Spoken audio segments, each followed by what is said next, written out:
Hello everyone, and welcome to today's Doceri video of using Doceri in the classroom. Today we're going to focus on just getting our feet wet with the tools in Doceri. Now Doceri can be moderately difficult to use, so it's important to start slow and not assume that students will automatically know how to use the app to its full potential. It may be your intention to use Doceri for screencasting, which is its most exciting application. However, let's start by familiarizing ourselves with the art tools and how to use them, and creating simple animations. This is how I would start with the class as well. You could even show your students this video, get them to follow along with the steps as I perform them. Or, since this is an online video, you could also share this video with your students for a flipped classroom model so that they can get the instruction at home, which will free up your class time to play with the app. First, let's just get the app open. You want to click on from My iPad Only. Presenting through a computer is a more advanced option, and we'll talk more about that in a later tutorial. Let's just get it open from My iPad Only. Next opens is the project screen, where you can open an existing project that you're working on, or start a new one just by pressing this plus button down here in the corner. Next, you want to select the default iPad resolution. And that opens up a new presentation document with the default whiteboard background. Let's change that first. First thing you want to do, click on the background button right up here. Now here, you can either select one of the many pre-made backgrounds that come with the app, or you can insert a solid color as your background. Just use these sliders here to change the color. Or you could use a custom background. You can actually insert a picture into a slide and save it and use it as a custom background. So I'm just going to use this chalkboard background for my presentation background. Now something else I might want to do is I might want to insert an image, so I click on this button up here to insert an image. I'm going to have two options. I can insert a photo from the library, or I can use the camera on the iPad to take a new picture. So I opened it up, took a picture of my coffee makers, and now I put that in on my slide here. Next, let's have a look at our drawing tools up here. There's all kinds of different types of tools that you can make. Click on hold on any one of the buttons and it'll open up the options window for you here. And there's all kinds of different tools you can use. There's different types of pens, markers, spray cans, markers and brushes, and different sorts of shapes. In here I can make all kinds of changes. So I got my pen here, I can change the size of it, change the spacing and the opacity, and the color. Since this is going to be a chalkboard, I don't want to use a black pen. I'm going to change it to white so that it looks more like a chalkboard. So there we go. Now my pen is going to be writing in white. And so really what you should do is you go ahead and play with all of these different options up here.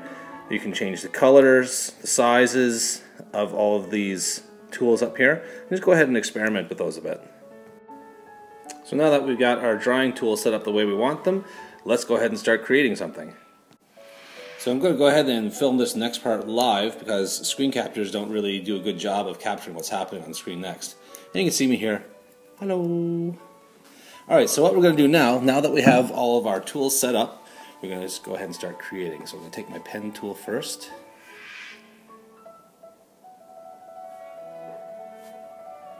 This is my pen. Okay. And I already set up a nice yellow marker. Okay. I have a spray can here. I have my straight line tool. A square. And a circle. I also have an eraser here, but I don't want to use an eraser to fix mistakes. I'll show you why later. If you ever want to fix a mistake, just hit the undo buttons right up here. Undo. See? Or if I want to, I can undo everything by clicking this button right up here. and hit erase all strokes. Okay, now that I have my slide set up, just go over here and click on the new slide button, and it creates a whole new slide for me.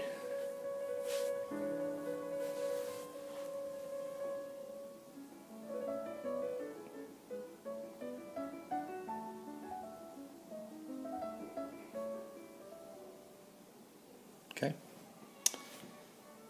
So far so good. Now one thing that confuses people a little bit, I'm going to create another slide, so I'm on slide 3. And let's say I want 4 slides. And people start tapping on this button here and nothing's happening. Okay? That's because you can't create a new slide until you have something on this one. So I'm going to go ahead and make a couple of straight lines. Now I can create a new slide there. Okay. Well, now that we know how to use the drawing tools and how to create a new slide, let's play a little bit with the timeline options in Doceri, which is what we use to create videos. What you do is you grab this tab right here and just pull it down. There's our timeline. Now you can see that it shows you where on the timeline each of your slides that you created. So we got 1, 2, 3, and 4. The little slider is over here at the very end of our slideshow. So what I can do is I can manually grab that little slider and drag it all the way back to the beginning. Now what I want to do now is press the play button right over here and you'll see what happens. So now it's animating everything that I drew, one thing at a time. Now I mentioned earlier that you don't want to use the eraser tool to correct a mistake. I'm going to show you why here.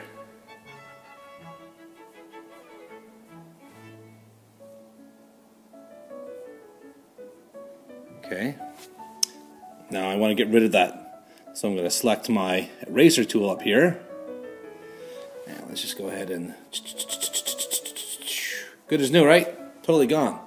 But watch what happens when I grab the slider in my timeline and put it back. Oh, look at that. I'm going to speed up the animation a little bit by dragging this little watch over. And watch what happens. So all my stuff is there. It writes it, and then it erases it.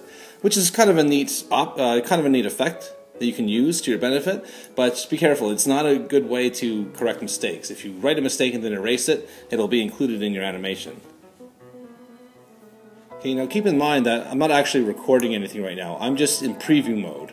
I'm previewing what my animations look like before I record it. So I'm going to hit the play button again.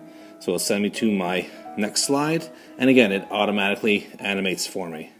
And again, and to my last slide. There's a lot more to teach you about how you can create cool animations before you even create a video. But now's not a good time. Now's a good time to encourage you to play with the tools to create whatever you want. Experiment, and I'll see you next time.